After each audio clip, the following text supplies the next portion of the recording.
നമ്മൾ ഈ ദിവസം വിശുദ്ധ കുർബാനയുമായി ബന്ധപ്പെട്ട് നമ്മൾ ചിന്തിക്കുമ്പോൾ എനിക്ക് നിങ്ങളോട് ചെയ്യണം എന്ന് പറയാൻ ആഗ്രഹിക്കുന്ന ഒരു കാര്യം, നമ്മൾ ഈ കുർബാനയുമായി ബന്ധപ്പെടുത്തി ദിവ്യകാരുണ്യം ഒരു സ്നേഹത്തിൻ്റെ കൂദാശയാണല്ലോ. ഇത് ഈശോയുടെ സ്നേഹമല്ലേ, ഈശോയുടെ ശരീരരക്തങ്ങൾ നമുക്ക് തന്നത്. അപ്പോൾ അതുകൊണ്ട് തന്നെ നമുക്ക് നമ്മുടെ സ്നേഹം എന്ന പുണ്യം നമുക്ക് ഒത്തിരി പരിധികളില്ലാതെ സ്നേഹിക്കാൻ കഴിയുന്ന വിധത്തിൽ നമ്മുടെ ഹൃദയം സ്നേഹം കൊണ്ട് നിറയുന്നതിന് ആഗ്രഹിക്കാം. നമ്മുടെ ഉള്ളിൽ നിന്ന് നമ്മൾ നേരത്തെ ഒരു ദിവസം പ്രാർത്ഥിച്ചതാണ് വെറുപ്പ് മാറാൻ. കുറച്ചുകൂടെ പ്രായോഗികമായിട്ട് നമ്മൾ 1-2-3 വ്യക്തികളെ കൃത്യമായിട്ടൊന്ന് ഐഡൻറ്റിഫൈ ചെയ്തിട്ട് നമുക്ക് ഒട്ടും ഒത്തുപോകാനോ ക്ഷമിക്കാനോ ഒന്നും പറ്റാത്ത ചില വ്യക്തികളെ ഒന്ന് മനസ്സിലേക്ക് കൊണ്ടുവന്നിട്ട് അവർക്ക് വേണ്ടി ഒന്ന് പ്രാർത്ഥിക്കാൻ നമുക്ക് ഈ ദിവസം പ്രയോജനപ്പെടുത്താം. അത് എങ്ങനെയാണെന്ന് വെച്ചാൽ നമ്മളൊരു 3 പേരെങ്കിലും ഒന്ന് എഴുതി വെക്കുക.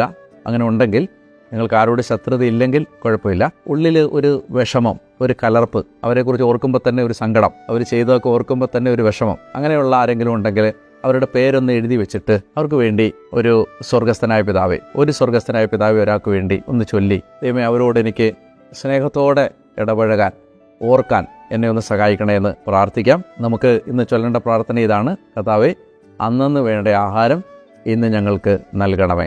സ്വർഗസ്ഥനായ പിതാവിലെ ആ മനോഹരമായ ഭാഗം നമ്മുടെ പ്രാർത്ഥനയായിട്ട് നമുക്ക് എടുക്കാം. ടാസ്ക്കായിട്ട് ഞാൻ പറഞ്ഞ കാര്യം ഒരു 3 പേരുടെ പേരെഴുതി വെച്ചിട്ട് നമുക്ക് അവർക്ക് വേണ്ടി ഒരു സ്വർഗസ്ഥനായ പിതാവെ ചൊല്ലാൻ പരിശ്രമിക്കാം.